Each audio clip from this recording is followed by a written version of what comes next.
मैंने भी ईश्वर से यही बोला है कि इस बार मेरा बेटा हो, हमारा भी एक वंश हो, ताकि हम आगे अच्छे से सुखचैन से रह पाए। तुम्हारी बकवास नहीं सुननी है मुझे। हम कल डॉक्टर के पास जाएंगे। तुम समझ रही हो ना हम क्यों जाएंगे? मगर मेरी बात कुछ नहीं समझ नहीं आ रहा। जाओ यहाँ से। जी ठीक है, जैसा थोड़ा आराम करें।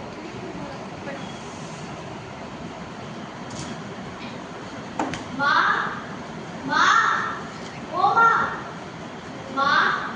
माँ, मैं वो हूँ जो तुम्हारी कोख में पल रही हूँ। माँ, मैं वो हूँ जो कि खुद ही तुम्हारी इस दुनिया में आने वाली हूँ।